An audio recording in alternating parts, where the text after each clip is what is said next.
চলে এসেছি আমরা এবার লাঞ্চ করতে। সামনেই ছিল 6 বালিগঞ্জ প্লেস, তো ওখানেই আমরা গেলাম, কারণ দুপুরবেলা একটু বাঙালি খাবার না হলে কি জমে।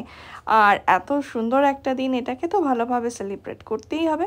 তাই আমরা চলে এলাম সবাই 6 বালিগঞ্জ প্লেসে। এখানকার খাবার আমাদের সবারই খুব প্রিয়, মানে আমার তো ভালোই লাগে, এছাড়াও মানে মা বাবা সৌম্য সবারই খুব প্রিয়, তো সেই জন্য আরও এটাকেই চুজ করা হলো। তো বাবা সৌম্য এখানে দেখছিল, আমিও দেখছিলাম যে কি অর্ডার করা যায়। তারপর একটু আমি ক্লিপস নিচ্ছিলাম। ভেতরের ডেকোরেশনটা এত সুন্দর, পুরো সাবেকিয়ানা বাঙালি একদম, মানে অসাধারণ, মনে হচ্ছে যেন পুরনো কোনো হেরিটেজ বিল্ডিংয়ে চলে এসেছি, এত সুন্দরভাবে ডেকোরেট করা সব কিছু।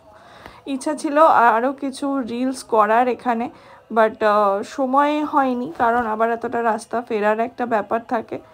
এবং তবে জায়গাটাকে খুব ভালো করে এনজয় করেছি। আর খাবারে কি কি খেলাম সেটা পরের রিলসে আসছে, তোমরা অবশ্যই কিন্তু চ্যানেলটাকে সাবস্ক্রাইব করে নিও, এবং আমার পেজে নতুন হলে আমার পেজটাকে ফলো করে নিও।